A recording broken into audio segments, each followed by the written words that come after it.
Queria agradecer a presença da professora Ita, do Daniel, agradecer mesmo em nome da disciplina, em nome da fundação. A professora Ita é uma pessoa que eu gosto muito, é muito querida, desde a minha época de residência. Acho que na época que eu era residente, a professora era chefe da disciplina, e eu fiz o concurso há 3 anos atrás, e a mensagem mais carinhosa que eu recebi quando saiu o resultado do concurso veio da professora Ida.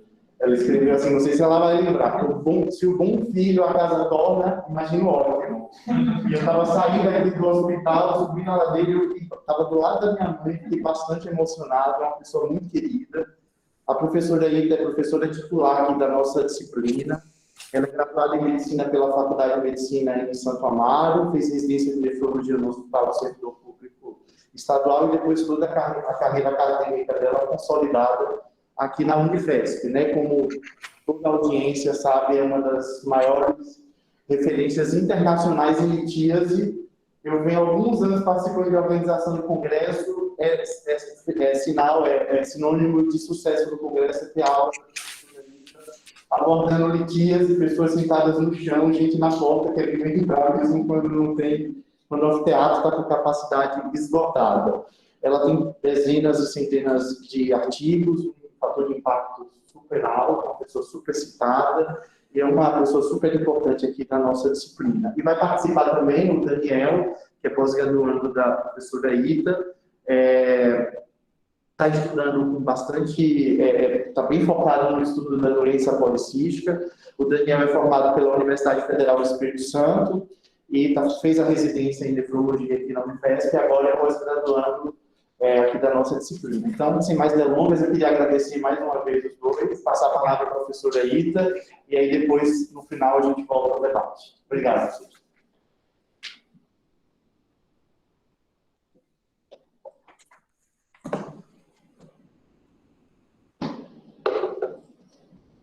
Bom dia a todos. Queria agradecer o convite do Lúcio, do Medina, agradecer essas palavras igualmente carinhosas do Dr. Lúcio. Aproveitar para dizer, inclusive, que o Daniel, além de tudo isso, é um aluno que ganhou o prêmio Sérgio Stella, então isso já diz muita coisa aqui dentro da nossa disciplina, por isso que ele não está aqui comigo à toa. Bom, a importância da doença renal policística autossômica dominante, ela reside no fato de ser a doença genética renal mais comum, né? E de que em torno dos 70 e poucos anos de idade, 75% dos pacientes vão estar em doença renal no estágio terminal e representar também a 4ª causa de pacientes em terapia renal substitutiva. De acordo com esse último censo da SBM, os rins policísticos ocupam a 6ª posição, mas se a gente considerar outros diagnósticos ou indefinidos, pode ser que esse número ainda seja maior que isso. O que é importante, voltando até uma questão que o doutor Arthur Beltrame colocou no começo, a gente tem que fazer um diagnóstico diferencial dentre todas as doenças renais policísticas de origem genética, entre a doença renal policística do tipo dominante, né, do tipo recessivo, né? A dominante a gente tem o tipo 1 e o tipo 2, que são causadas por mutações em geral nos genes da colistina 1 e colistina 2, respectivamente, que estão localizados em cromossomos diferentes, né? Como eu disse anteriormente, essas duas patologias, a de herança dominante e a herança recessiva, elas diferem em sua característica fenotípica, na idade de acometimento, né? A doença dominante é mais comum na população adulta, embora possa acontecer na criança, mas a recessiva praticamente só acontece na infância. O acometimento tubular, que é universal no tipo dominante, enquanto que na recessiva é mais focada na região do duto coletor, e além de outras alterações aí biliares que a gente tem só na recessiva. Nos últimos anos, tem se visto que, além dos genes do PKD1, PKD2, que codificam as colicinas 1 e 2, a gente pode ter também mutações em 5 a 10% das famílias no gene GANAB, no gene DNA-JB11, e que estão sendo até chamados de PKD3 ou PKD5. Tá? É importante a gente também lembrar o que é uma herança autossômica dominante. Então, primeiro, caracteristicamente, o fenótipo vai aparecer em todas as gerações. O filho de um genitor afetado tem um risco de 50% de herdar o fenótipo, e por ser autossômica, homens e mulheres vão ter a mesma probabilidade de transmitir o fenótipo para filhos ou filhas. Tá? E os familiares fenotipicamente normais não vão transmitir o fenótipo para os seus filhos. Dito isso, embora a herança genética seja de característica dominante, o mecanismo de formação de cisto é recessivo, a nível molecular.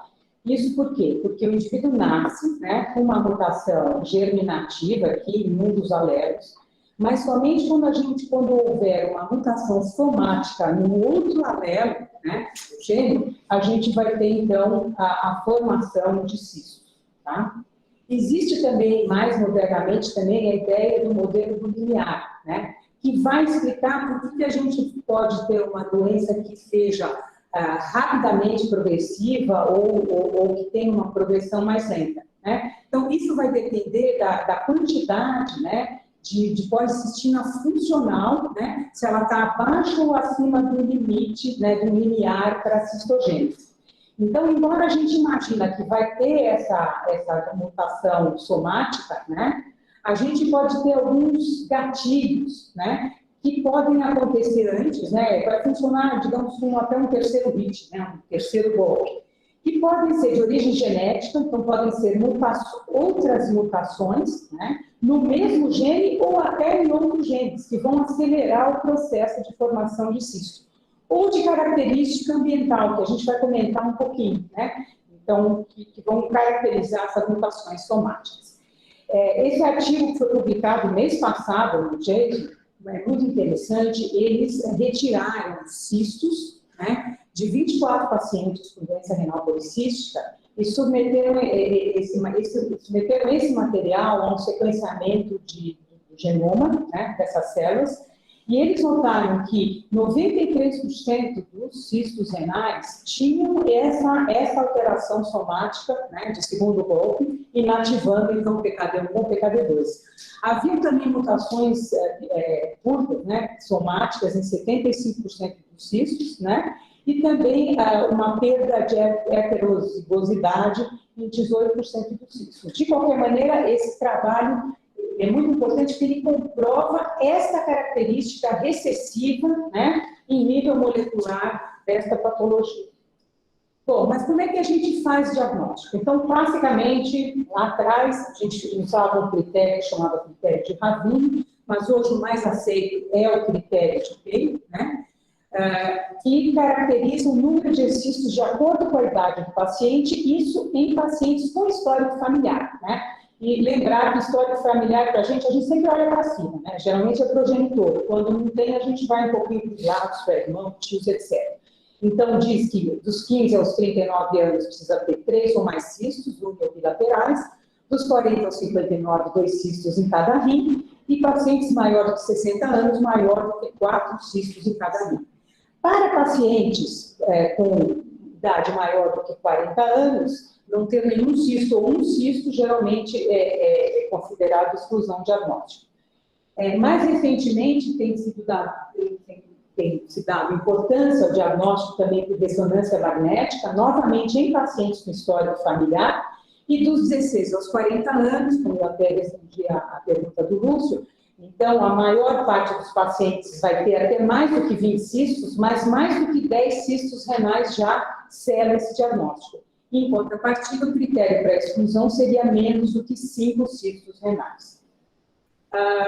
Como é que a gente faz o diagnóstico de doença renal policística sem história familiar? Então, às vezes a gente tem imagens sugestivas, não tem a história familiar ou tem pais falecidos que não têm diagnóstico. Isso acontece em 25% dos casos. Então, é importante a gente saber que, assim, o número de cistos isoladamente não vai definir a doença. Então, a gente tem que fazer uma revisão das informações médicas, ou a gente pode solicitar a imagem dos pais ou outros membros da família. É possível, a gente pedir ultrassom, não é uma coisa tão complicada assim. O que vai nos fornecer uma forte suspeição diagnóstica é a presença de mais do que 10 cistos maiores do que 5 milímetros em cada rim, sem evidência de uma outra doença cística renal, na presença de rins aumentados e ou cistos hepáticos. E em 5% dos casos, a gente pode ter uma mutação de novo ou motarcia. O teste genético, então, deve ter, assim, ele está preconizado em indivíduos com doença, então, sem história familiar aparente ou imagem renal duvidosa, e em indivíduos jovens, justamente com imagem negativa ou duvidosa, que sejam potenciais doadores de rim vivo relacionado, em casos de aconselhamento reprodutivo, em apresentações clínicas atípicas, a gente vai mostrar algumas imagens bem difíceis para vocês aqui adiante, e falando novamente das dificuldades técnicas, né, no teste genético, a porção 5' do PKD1 ela está duplicada no cromossomo 16, próximo ao gene original, isso já dificulta, e também tem uma série de pseudogênios com alto nível de identidade, o que também deixa muito difícil a realização desse teste genético. Bom, o importante é a gente entender que, seja do tipo 1 ou tipo 2, elas vão caminhar para uma progressiva perda de função renal, como eu já disse. Agora, o gene mutado, se é PKD1 ou PKD2, e também o tipo de mutação em PKD1 vai influenciar a progressão da doença renal, né? Então, realmente é uma doença extremamente heterogênea. Então, se a gente tomar como exemplo aqui, a idade mediana de início de doença renal em estágio terminal de um indivíduo com mutação em PKD2 é em torno aqui de 79 anos, quase 80 anos. Se a gente tiver o paciente com uma mutação truncadora, né, aqui representado nessa curva azul, ele vai ficar com doença renal em estágio terminal aos 55 anos, mas se essa mutação for não truncadora, vai subir, digamos, em torno de 10 anos, né, essa idade para ele atingir a doença renal em estágio terminal. Bom, existem várias manifestações extrarrenais, né? No policístico, a gente tem cisto hepático, a gente tem manifestações cardiovasculares, como hipertrofia ventricular, a gente tem hipertensão, mas eu queria chamar a atenção, já que a gente está falando aqui de diagnóstico, para os aneurismas intracranianos, né? Isso porque é necessário que a gente faça um screening para aneurisma intracraniano nessa população, né? A técnica é uma técnica especial, é uma angiorressonância que chama TOF, Time of Flight, sendo a domínio ou uma angio-TC pré-sintomática em todos os pacientes que tiverem história familiar de aneurisma, que tiverem programação para grande cirurgia ou para o próprio transplante renal, tá? Em profissões de alto risco e em pacientes também submetidos à anticoagulação crônica. Bom, a gente vai focar aqui nessa conversa de hoje nas manifestações renais da doença renal policística. Então, esses pacientes costumam ter uma redução da concentração urinária, eles podem ter hematura por cálculo, por infecção, por ruptura de cistos, né? Eles podem ter litíase associada, eles podem ter dor aguda e crônica, que é um fator muito importante, mas a gente vai focar aqui na apresentação a progressiva perda de função renal, que está intimamente relacionada com a hipertensão arterial, o controle da pressão arterial e também com a nefromegalia. Então, numa fase inicial, a gente tem a formação aí dos cistos, o crescimento cístico, e durante essa fase, a filtração glomerular, ela pouco se modifica. Até atingir um momento aí, talvez, a gente não sabe exatamente qual que é o trigger, pode ser vascular, pode ser fibrose, pode ser inflamação, quando realmente esse decréscimo da filtração glomerular acontece com uma velocidade muito importante. Então, de forma que, é por isso que a gente diz que a creatinina, ou triggers de creatinina, ou CKDF, eles não são bons marcadores de progressão da doença renal policística, né? Em 2003 foi feito um consórcio chamado de CRISP, que é um consórcio de imagens, né, de estudos cardiológicos em pacientes com doença renal policística, e se viu que para cada paciente de ambos os sexos, né, de acordo com o passar do tempo, da idade, existe um aumento importante do volume renal, e a partir desse estudo clássico, né, o volume renal total, né, que em inglês é o TPV, ele é o marcador de progressão, né, dessa doença. Bom, apesar de a gente fazer o diagnóstico através do ultrassom, a gente pode fazer o diagnóstico da doença usando diferentes técnicas de imagem, né? Então, aqui eu trago um exemplo da ressonância, numa mesma paciente, tá? E da tomografia sem contraste. Então, esse é o caso de uma paciente de 35 anos, né? Com muitos cistos renais e alguns cistos hepáticos. Então, a imagem, na ressonância, o melhor lugar para ver são o sinal de T2, tá? A tomografia, se a gente fizer com contraste um paciente com função renal normal, é lógico que a gente vai diferenciar melhor parênquima, né, de cisto, né? Mas, de qualquer maneira, é possível, né, num caso assim, muito típico, a gente ver com facilidade, né, os cistos, como nessa paciente que eu trago. Entretanto, uma vantagem que a gente tem adicional da tomografia sem contraste é a gente poder avaliar a presença de litíase, né? Então, esse foi o doutorado do José Michiura, aqui no nosso serviço, né? Onde a gente demonstrou que a presença de cálculos, o uso da tomografia, ele era capaz de identificar cálculos em vários pacientes que no ultrassom isso não era possível. E eu demonstro aqui como é difícil pegar aqui um rim, né, comprimento de 20 centímetros, né? Então, a gente tem aqui reforço posterior de parede de cisto, reforço ecogênico, a gente tem calcificação parenquimatosa, é praticamente impossível achar um cálculo aí. Isso aqui é a tomografia do mesmo paciente, mostrando claramente a presença de um cálculo aqui. Bom, como que a gente faz para medir, então, esse tamanho renal que é tão importante, né? Então, existe, primeiro, uma fórmula do elipsoide, né, que é uma fórmula aqui que você calcula, né, através do comprimento, da largura e do ântero posterior, e pode medir também por estereologia. Existem softwares também que podem medir o volume renal. No entanto, isso é alguma coisa que a gente tem que pedir para o radiologista, né? Porque, normalmente, quando a gente pede uma ressonância de abdômen, né, sem gadolínio, e a gente, na verdade, tem que dizer que a gente quer saber a volumetria renal, né? Ou pelo menos que ele nos dê essas 3 medidas, né? Em 2015, o grupo da Mayo Clinic, eles criaram, né, com base em imagens, né, de ressonância e tomografia de 590 pacientes com imagens típicas, né?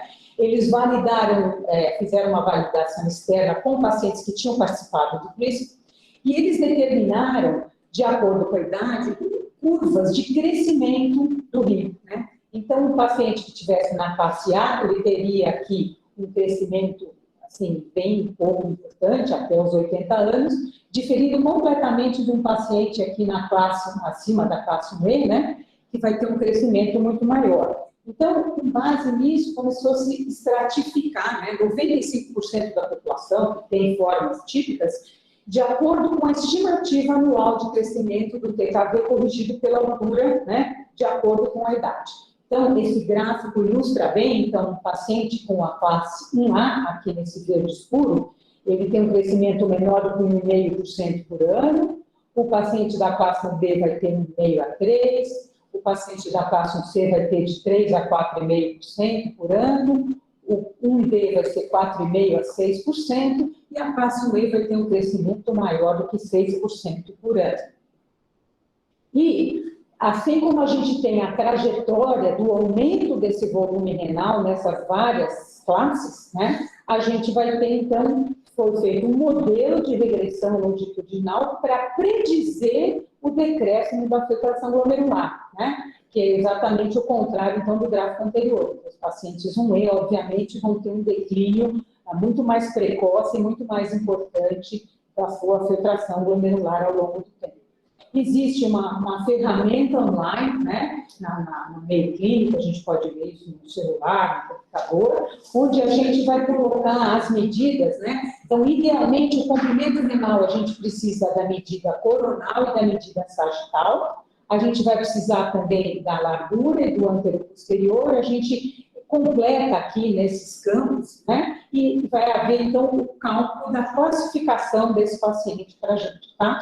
Em pacientes que essa volumetria já estiver pronta, a gente tem também como ter a classificação desse paciente, quando isso já vier, digamos, no laudo da ressonância ou da tomografia. Aí aqui eu trago as imagens só para ilustrar, então, o que a gente considera como uma doença rapidamente progressiva seriam as classes 1C, 1D, 1E, que são as classes, inclusive, elegíveis para entrar em estudo clínico, porque senão o estudo clínico vai demorar 500 anos, né? Porque o paciente vai demorar muito tempo para perder função renal, né? E a gente vê claramente como, tanto pelo tamanho renal, quanto o número de cistos, a gente vê como isso vai crescendo, né? Do 1A aqui para 1E. E, assim, chovendo no molhado, que eu trouxe só para demonstrar como que a gente pode ter, olha, um paciente de 30 e poucos anos, né? São 3 pacientes diferentes, tá? Com níveis de filtração glomerular que vão de 97 a 114, né? Vejam como que é um paciente com a classificação 1A, 1C e 1E, né? E como a gente vai ter, então, as trajetórias desses pacientes em termos de aumento do volume renal muito diferentes e, consequentemente, declínios da filtração glomerular muito diferentes. Então, na verdade, mesmo a partir de uma mesma filtração glomerular inicial, né, na mesma idade, a gente não vai conseguir predizer a progressão desses pacientes. Existem em 5% da população casos atípicos, que têm muita assimetria ou têm doença isquêmica persistente. Então, aqui tem um exemplo de doença unilateral, doença com formação de cisto assimétrica, doença segmentar e alopecia. E tem também, que é classificado como classe 2B, não é tipo, né? Classe 2B, que é a forma fenotípica, a gente tem atrofias parenquimatosas unilaterais, como essa aqui, ou até bilaterais, que confundem muito com rim multicístico, com rim displásico, né? Então, a gente parece que é muito fácil, mas o Daniel sabe bem como não é fácil as imagens que a gente recebe no ambulatório. E mesmo nessas formas atípicas, vejam que entre classe 2A e classe 2B, quando a gente tem essas formas com atrofia renal bilateral, a gente vai ter um risco de declínio da função renal mais importante nessas formas com atrofia. E também lembrar que existem diagnósticos diferenciais importantes. Um deles é a doença tubulo-intersticial, né? Que a gente tem por alterações da uromodulina, da mucina, do gene do DNA JB11, né? E a gente, às vezes, isso aqui pode se confundir, quando a gente olha esse monte de cisto, a gente pode achar que é doença renal policística. Bom, entrando agora na questão, então, do tratamento. Bom, as recomendações gerais, a gente faz como se fosse qualquer paciente com doença renal crônica, a gente pede para evitar o uso de anti-inflamatórios, de contraste, abolir o tabagismo, reduzir o peso e deixamos o paciente, e inclusive estimulamos que faça a atividade física. Então, a gente não vai ter muito tempo para entrar em fisiopatogenia, mas a gente precisa entender um pouquinho para a gente entender o mecanismo de ação de drogas, né? Então, assim, as policistinas, elas estão localizadas, né, no cílio e também nas junções, né, entre as células, e elas são responsáveis pela entrada de cálcio intracelular. Então, quando a gente tem, estou brigando aqui com esse, nossa, quando a gente tem a mutação da policistina, a gente vai ter uma redução da concentração de cálcio intracelular. Com isso, a gente vai ter um estímulo de adenilciclase e uma redução da fosfodiesterase, e o aumento do AMP cíclico vai estar muito relacionado com proliferação celular, com secreção de fluido dentro da célula, tá?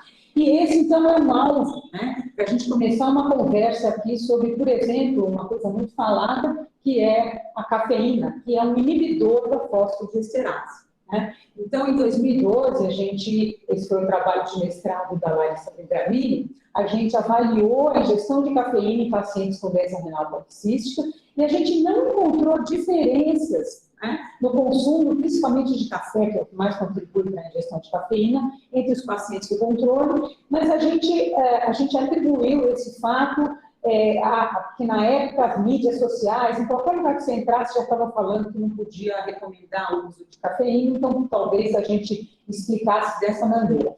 Mais recentemente, esse estudo americano, né, usando dados desse coorte CRISP, e esse estudo, que é suíço, ambos avaliaram o consumo de cafeína em pacientes com rifa policística e não encontraram alteração, uma associação com o aumento do volume renal, mas a gente faz uma certa ressalva porque não era quantificado, era estudo epidemiológico, então era assim, tomar algum café ou não tomar nada. Então, diante disso, a gente realizou, em colaboração com o professor Chico, na USP, foi a tese de doutorado da Renata Neca, a gente usou um modelo de um camundongo ortólogo da doença policística autossômica dominante e expôs esses animais desde o período pré-natal à cafeína durante 10 a 12 semanas, e o que a gente encontrou foi claramente que os animais que consumiam cafeína, isso aqui é ultrassom desses animais, né, eles tinham uma formação de cistos muito mais exuberante do que os animais controle, então a gente acha que a gente tem que prestar ainda um pouco atenção nisso. Com relação à ingestão hídrica, né? Então, qual seria o racional da gente pedir para indivíduos com rim policístico beberem muita água? Então, a gente tem o alvo, né, a vasopressina, ela estimula, né, através da proteína G também, a dendrocidase 6 ali, e a gente, então, com o aumento da ingestão hídrica, a gente teria uma redução da vasopressina, com isso a gente reduziria MP cíclico, secreção de fluido, e reduziria, então, o crescimento cístico. Existem alguns estudos, alguns cálculos, fórmulas, para a gente calcular a ingestão de água desses pacientes, mas o GOLD, essas duas fórmulas, uma traz uma osmolaridade urinária a ser atingida de 280, outra de 285, mas, na verdade, no estudo que eu vou mostrar adiante, a osmolaridade que era tida como alvo era 270 na urina, né, para a gente atingir. Então, uma urina realmente bem diluída. E esse é um estudo tão esperado, né, também foi publicado agora no New England, em novembro do ano passado, onde se prescreveu a ingestão de água para um grupo de pacientes e o outro grupo tomava água à vontade, né? Então, eles conseguiram realmente, ao longo de 3 anos, atingir quase 3 litros de diurese, né? Isso significa que esses pacientes estavam tomando 3.400. Isso foi diferente do grupo que ficou à vontade. Entretanto, a osmolaridade urinária, em média, né, atingida foi de 328. E eles acham que talvez essa tenha sido a explicação. Na verdade, o target de osmolaridade urinária foi atingido em apenas 50%, em média, né, em 50% dos pacientes, né? E não houve uma diferença significante, infelizmente, entre os pacientes que consumiram água em excesso em relação aos outros, e a medida de vasopressina é feita através da copeptina sérica e ela não se alterou.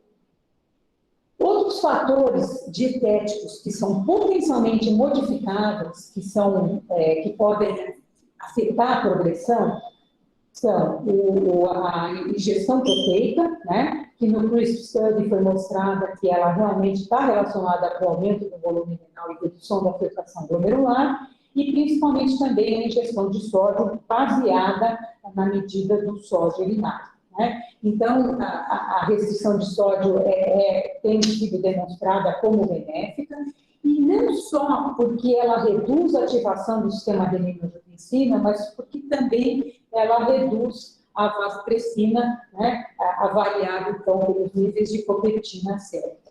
Esse trabalho de um grupo holandês ainda botou o dedo aí na ferida, dizendo que é o sal e não a ingestão proteica que se relaciona, então, com a aceleração da progressão da doença renal policística.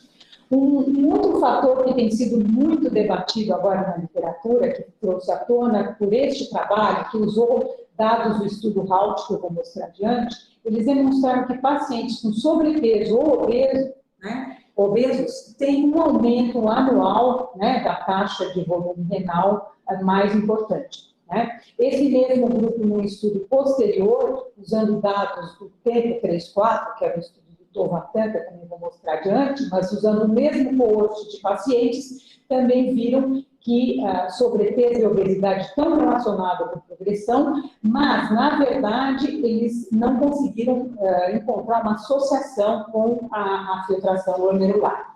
No nosso serviço, esse é um trabalho que a gente publicou esse ano, da Adriana, que foi o mestrado dela, a gente demonstrou que não só o sobrepeso e a obesidade, mas que a gordura corporal medida por prega cutânea, né, os pacientes que têm maior quantidade de gordura corporal vão tender a ter um volume renal maior.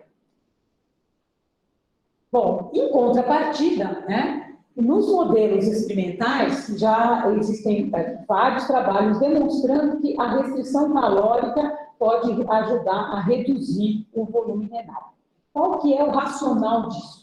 Então, existe uma ideia muito bem estabelecida que haja uma reprogramação metabólica na doença renal policística e haja, diferentemente do rim normal, existe um desvio, né, da via glicolítica que passa, em vez de usar o ciclo de Krebs lá no mitocôndrio para produzir energia, ele desvia fazendo uma glicólise anaeróbica, né, com produção de lactato.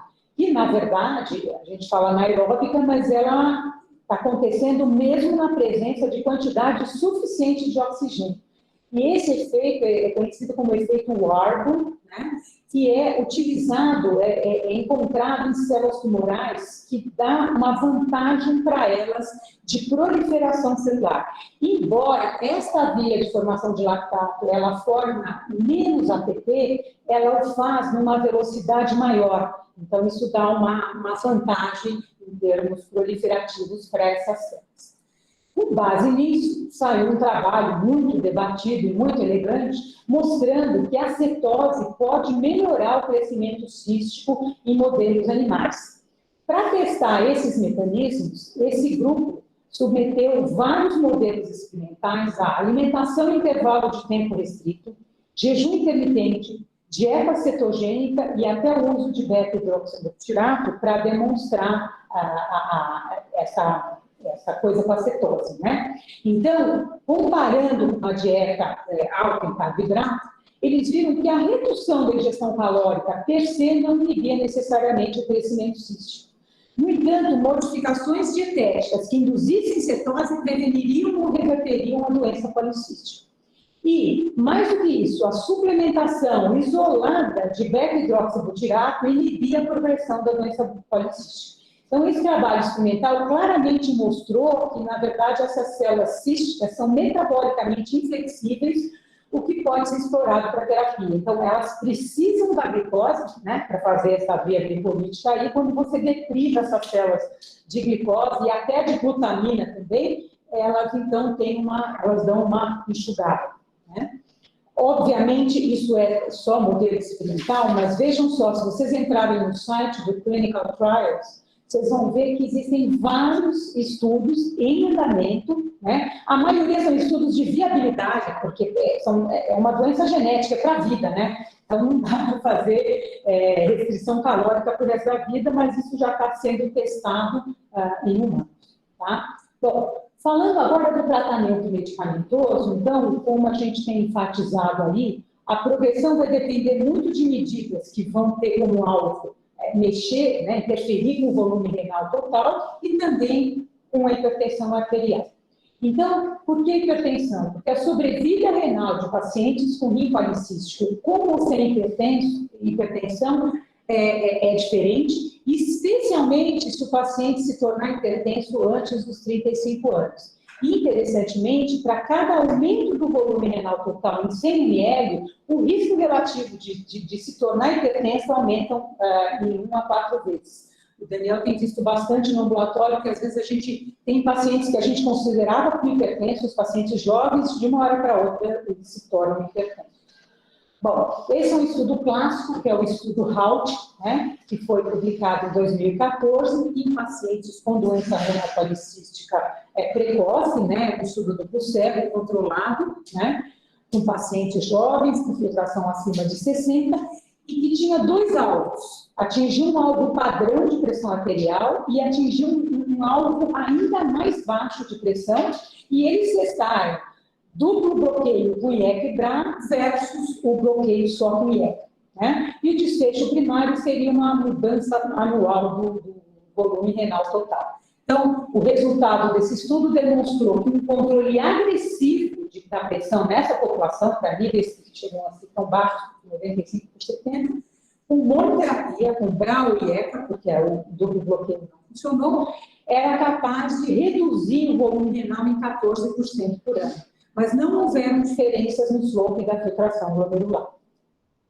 Depois, posteriormente, foi publicado o estudo em pacientes com doença renal em estágio mais avançado, né, com clearance de 25 a 60. Aí foi utilizado um único alvo de pressão, que seria um alvo padrão, com praticamente os mesmos desfechos, mas acrescidos de tempo até a morte, queda de 50% da taxa de infiltração basal. E o resultado foi que a monoterapia com inibidor de ECA era suficiente para conseguir esse controle pressórico em pacientes de doença renal crônica no estágio 3. Uma outra questão que ficava em dúvida era sobre o uso de diuréticos. Isso por quê? Porque talvez um diurético poderia induzir poliúria, com isso ele poderia aumentar a vasopressina, contribuindo para a progressão da doença renal policística. No entanto, esse estudo de um grupo holandês demonstrou no segmento aí de quase 6 anos que não houveram diferenças entre os pacientes que usavam tiazídicos e aqueles que não usavam tiazídicos em termos de sobrevida acumulativa, e igualmente também não havia diferenças nas taxas de filtração glomerular.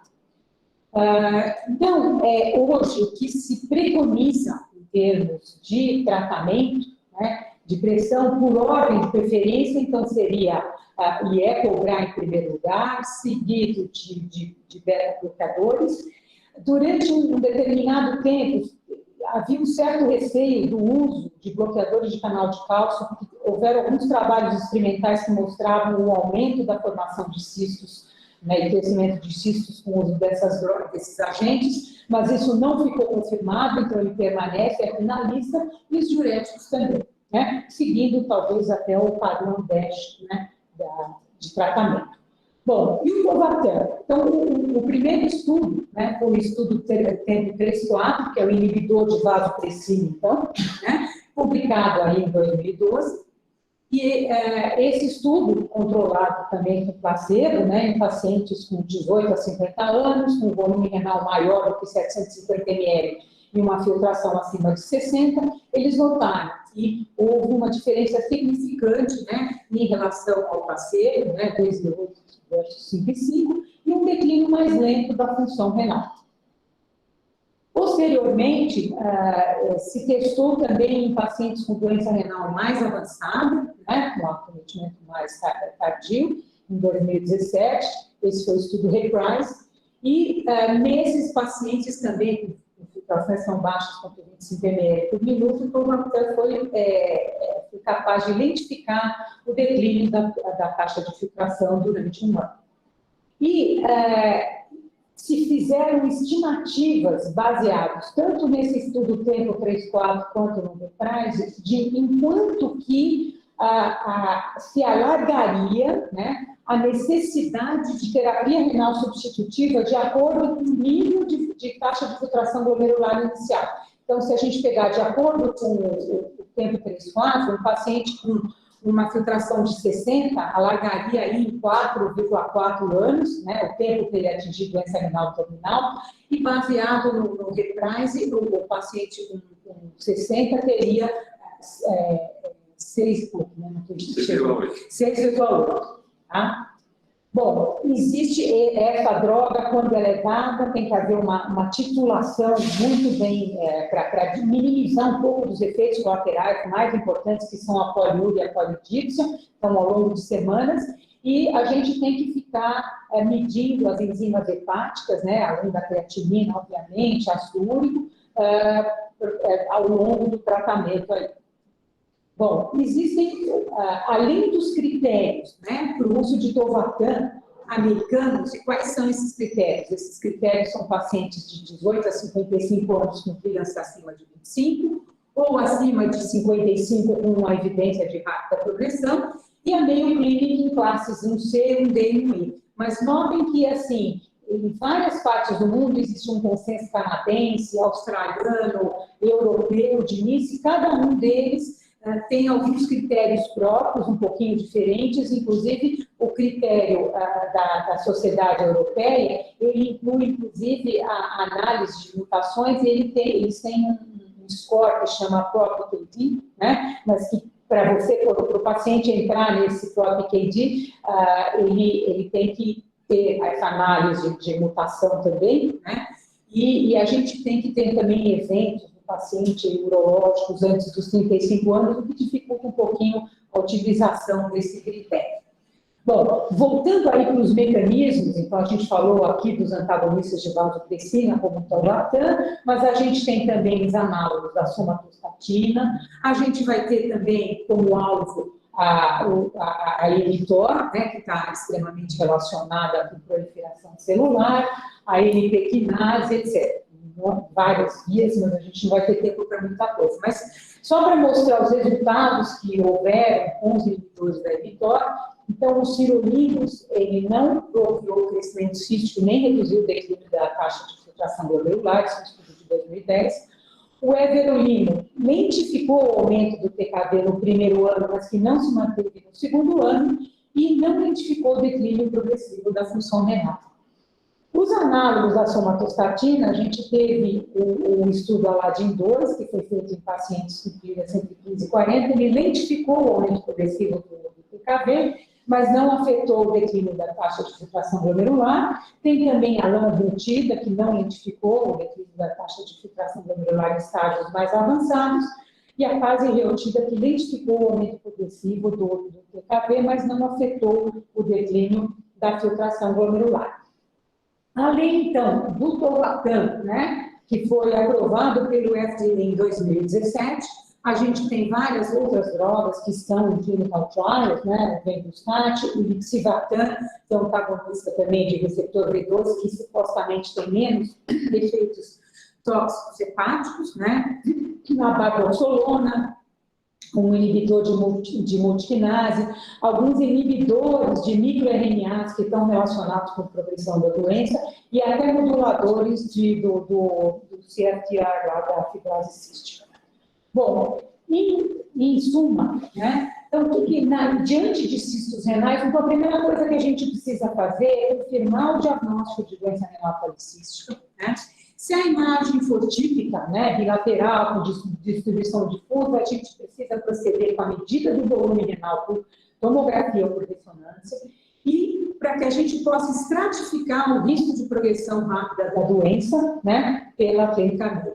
Então, os pacientes com riscos 1C, 1D e 1E têm um risco de progressão rápida, né? E se esses pacientes tiverem entre 18 e 55 anos, de acordo com os americanos, e uma taxa de filtração acima de 25, eles são elegíveis, digamos, para o uso de tolvaptan, tá? Mas, de qualquer maneira, isso não quer dizer que a gente não faça medidas gerais para esses pacientes.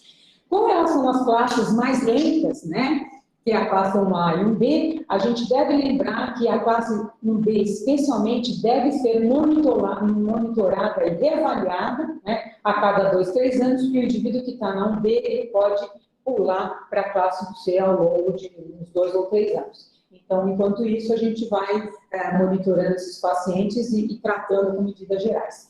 Se a imagem for atípica, a gente não consegue classificar, então a gente vai, então, dando seguimento com as medidas gerais. E quais são essas medidas gerais, então? Um resumo, eu falei um pouco de cada, mas a gente tem que controlar de uma maneira muito importante a pressão arterial, a gente tem que reduzir a osmolaridade, aí um diz que é 280, outro diz que é 270, né? Mas com uma hidratação ao longo do dia.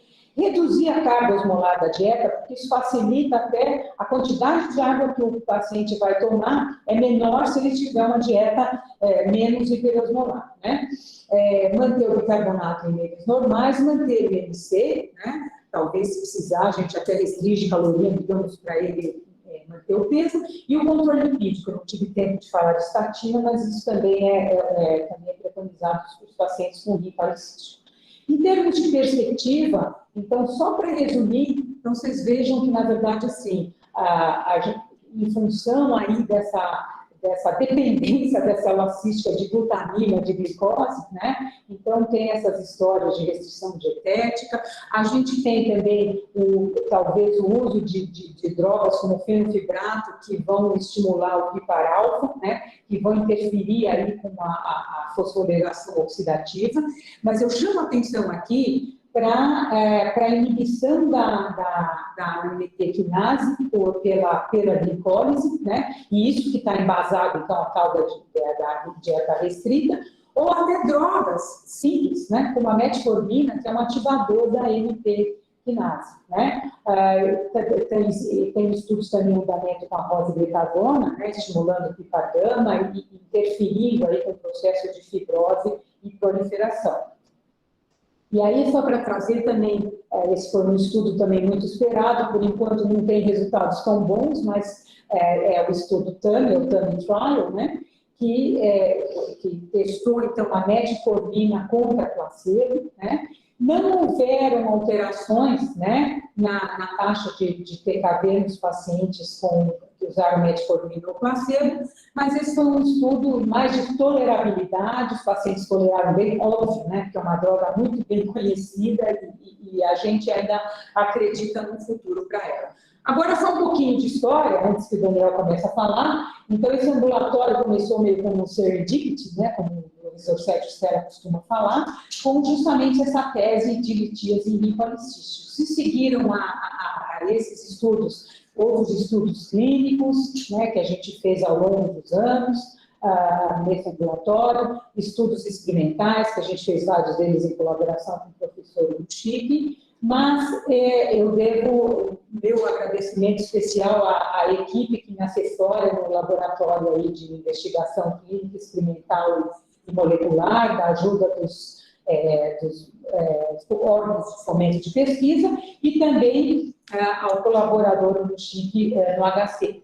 Mas, com relação ao ambulatório especificamente, a chegada de novos pós-graduandos é um gás especial, e também o corpo clínico, que graças à gestão aí do professor Agostinho, a gente tem os médicos participando do ambulatório, isso deu um boom no ambulatório incrível, né, com a presença da Ana Cristina e da Jéssica, mas uma pessoa foi muito mais do que especial, ela não é só do corpo clínico, ela é a alma do nosso ambulatório, que é o Daniel Ribeiro da Rocha, que vai nos brindar aí com a apresentação e que informatizou o nosso ambulatório, pegou firme aí essa paixão ali e vai determinar, inclusive, o futuro do nosso ambulatório. Obrigada. Obrigado, senhor. Obrigado a todos. Que pressão, hein? Vamos lá. Gostaria de agradecer o convite.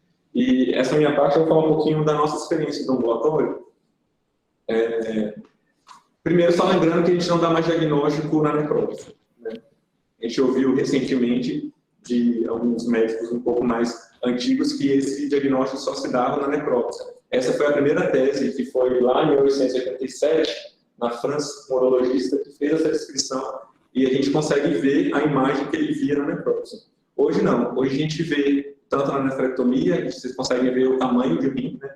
Você imagina isso aqui numa pessoa, 4,5 kg, 5 kg mais ou menos, e a gente consegue dar o diagnóstico na imagem. Vocês viram muitas imagens, as imagens realmente ajudam a gente, por isso que a gente precisa muito da ajuda do radiologista.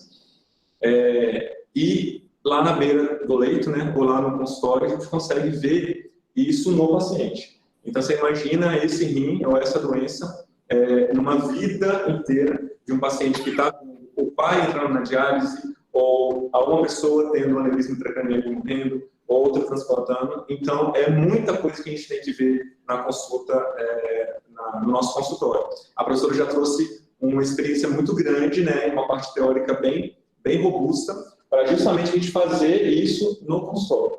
A gente não tem aqui no Brasil ainda o laboratório disponível, então a gente usa toda essa bagagem teórica que a gente tem para tentar fazer uma modificação e trazer isso para os nossos pacientes no consultório. Tá?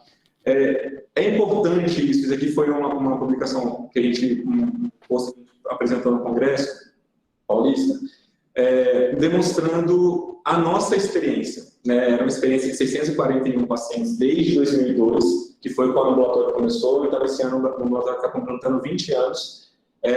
Isso é importante a gente trazer para o Brasil. Por quê? Porque no Brasil nós não temos trabalhos epidemiológicos. O trabalho que é citado brasileiro é um trabalho de 2014, lá do Sul, com 48 pacientes em diálise.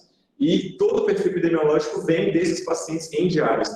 Só que se a gente olhar aqui, somente 21% dos pacientes que foram no nosso ambulatório, eles estavam com a taxa de filtração menor do que 15.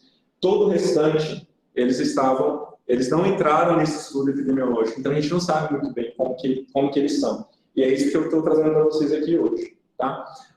Os casos novos do nosso ambulatório, como começou lá em 2002, foi uma divisão do ambulatório de litíase, porque a gente via que esses pacientes precisavam de um tratamento diferenciado dos pacientes da litíase, até 2019, quando a gente conseguiu dar um levante aí do nosso ambulatório, só que aí veio a pandemia, que deu uma atrapalhada nos nossos planos, mas a gente está recuperando aí devagarzinho. Tá? O total de pacientes atendidos até então, de 2002 até agora, foram 735. Dentre todos esses, a gente consegue fechar um diagnóstico bem estabelecido de 92% dos casos, sendo que 8% são outras doenças císticas, que é muito comum isso acontecer no consultório. O paciente vem encaminhado para a gente fazer uma pesquisa de doenças císticas e a gente não consegue definir muito bem qual é a doença cística que aquele paciente tem.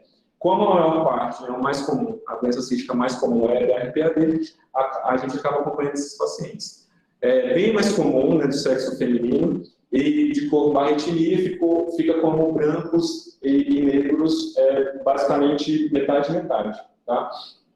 E de história familiar. Isso daqui é uma coisa frequente no consultório também. Os pacientes, eles vêm com história familiar, a maior parte deles, e 15% não tem história familiar. Talvez é nesses daqui que a gente tenha mais dificuldade de fechar o diagnóstico, porque a gente precisaria pedir uma investigação ampla da família, né? Ou até mesmo, em alguns casos, pedir o teste genético, que infelizmente o cliente não tem. Né? Esses que vêm com história familiar, aqueles pacientes que a gente já consegue trazer dos familiares que estão no nosso ambulatório. Como a gente já pede o rastreio, quando faz o rastreio e vem positivo, eles acabam encaminhando para nós. Em relação à idade no diagnóstico, isso é super importante. No passado, o que acontecia? Os pacientes, eles vinham com o diagnóstico já com disfunção renal bem avançada, talvez com uns 40, com 50 anos, que a taxa de filtração já estava baixa. Mas tem muitos pacientes que com rastreio a gente está conseguindo descobrir antes dos 40 anos, e talvez aqui seja o nosso alvo ambulatorial, né? De educação permanente, tanto dos médicos quanto dos familiares dos pacientes, e das modificações dietéticas e até mesmo de trabalhos clínicos que estão ocorrendo. O diagnóstico aqui, a mediana de 30 anos, é o diagnóstico da DRPAD, mas a gente acompanha o início do acompanhamento especializado com 39 anos. A gente vê que tem um gap aí de 9 anos que talvez faria diferença, talvez lá na frente, para esses pacientes, de um tratamento adequado. Da comorbidade admissional, os pacientes eles chegam já hipertensos. E é impressionante como que no primeiro ano a gente consegue dar diagnóstico muito rápido de hipertensão. Às vezes são pacientes que sempre ouvem a mesma história. É uma doença renal policística, que é genética, e em algum momento eu vou entrar em diálise. E eles chegam com essa demanda para a gente. Então, eu vou esperar entrar em diálise. É basicamente isso. Não se faz mais nada, aquelas modificações dos tratamentos que a doutora falou antes. Então, eles chegam hipertensos, metade deles, chegam com sobrepeso ou obesidade, quase metade deles também, que são interferentes que a gente já consegue, que a gente já viu na aula. Né? De infecção urinária muito frequente, de histórico de infecção urinária, histórico de litíase, e a gente nota que esses pacientes têm uma questão cardiovascular não tão grave como os outros pacientes. Talvez porque a gente consegue capturar esses pacientes um pouco mais cedo agora. Tá?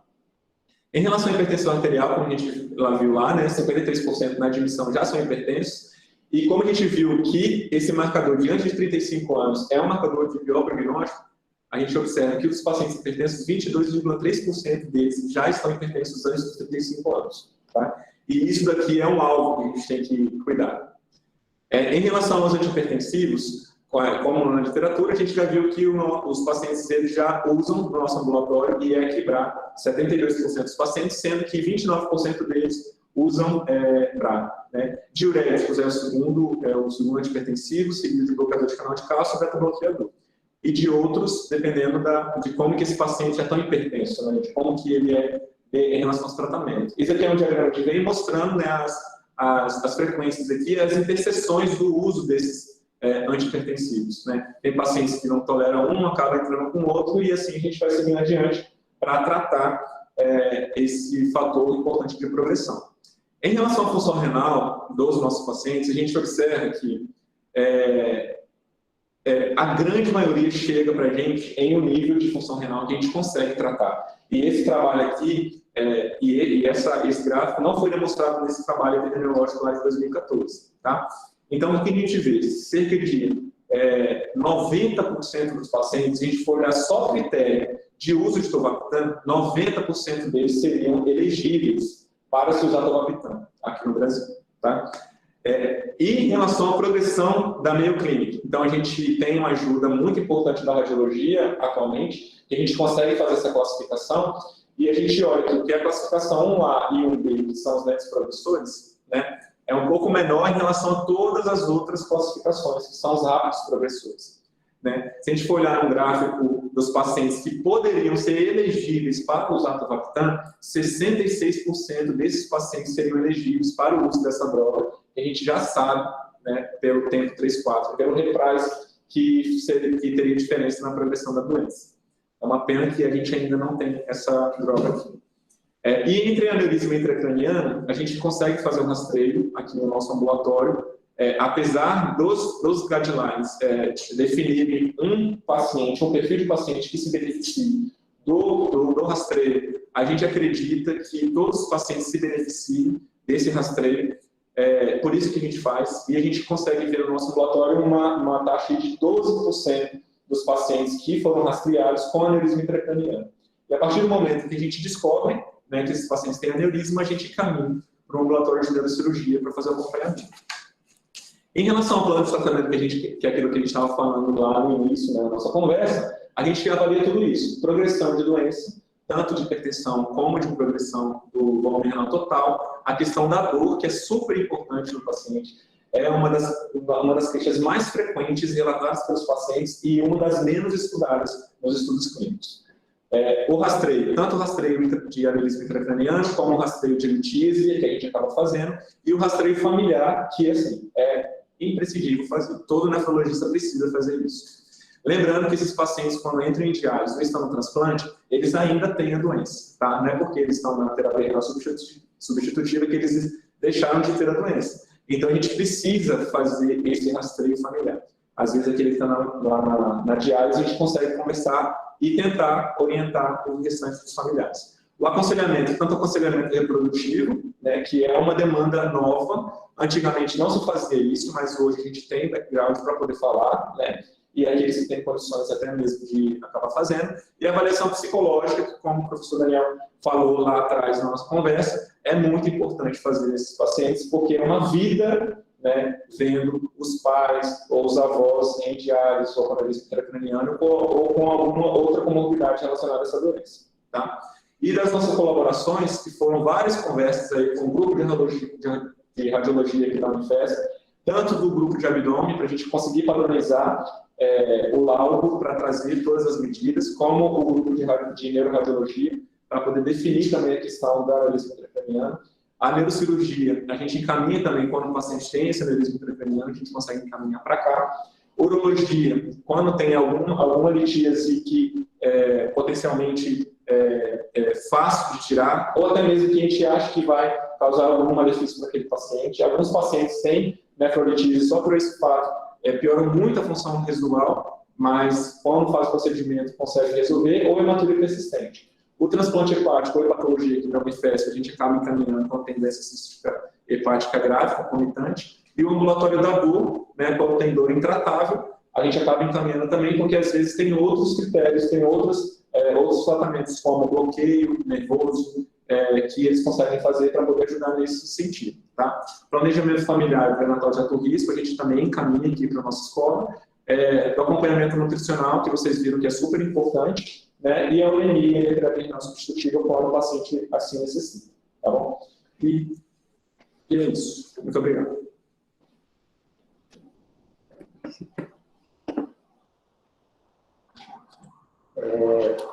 Excelente apresentação, bastante extensa. Queria agradecer à professora Ita e o Daniel. Pelo um pouquinho do avançar, a gente tem tempo aí para 2, 3 perguntas. Eu vou já, sem delongas, passar para o doutor Daniel, que tem uma pergunta. Eu vou chamar aqui a doutora Ita. Por favor, Daniel. Não, parabéns, Ita, e parabéns, Daniel, pelo ambulatório. Eu queria fazer uma pergunta, já são duas. Primeiro, vocês acham que dá para a gente pensar algum marcador urinário em termos de progressão? Você citou o sódio, a gente poderia considerar isso? E uma outra especulação que você colocou em relação ao metabolismo glicêmico, a gente sabe que as drogas, os inibidores do SGLT2, em todos os trabalhos, os pacientes com doença renal policística foram excluídos. Você acha que teria perspectiva de algum efeito dessa droga também no tratamento desses pacientes? Obrigada, Daniel. Bom, começando pela pergunta, essa é uma pergunta que sempre aparece, né, dos inibidores da SGLT2, e até o momento, em função da poliúria que eles vão provocar nesses pacientes, então eles realmente, não, seria uma droga de exceção mesmo, eu acho que é por isso que talvez tenham sido excluídos da maioria dos estudos. Com relação a marcadores, existem vários trabalhos assim, focando em microvesículas, em exossomos, justamente atrás disso que você está perguntando, né? Então, tem o MCP1 urinário, né? A copertina, na verdade, a gente poderia considerar realmente também como um marcador, por ela ser, digamos, um substituto aí, né, da vasopressina, né? Mas eu acho que a gente precisa realmente de marcadores que sejam mais fáceis e que possam, inclusive, ser incorporados na rotina para a gente poder ter, além do volume renal. A professora Érica. Oi, Ita. Parabéns pela trajetória aí junto com o Daniel, né? Super bacana a gente ver. Tenho só 2 perguntas rápidas, assim. Tem relato na literatura de pessoas que não têm doença renal policística, mas que ingerem café em grande quantidade e desenvolvem cisto simples? Seria uma pergunta. E a outra, pensando na questão da prevenção, vocês avaliaram a obesidade e um estágio antes da obesidade, por exemplo, de resistência insulínica, né? Síndrome metabólica, né, que a gente pode fazer o diagnóstico clínico e laboratorial dessa síndrome e a gente tratar já pensando, vamos usar a metformina já nesses pacientes também, pensando que a doença renal policística é complexa, então a gente precisa de um arsenal terapêutico importante. Queria ouvir sua opinião do Daniel também sobre essas 2 perguntas, por favor. Tá bom.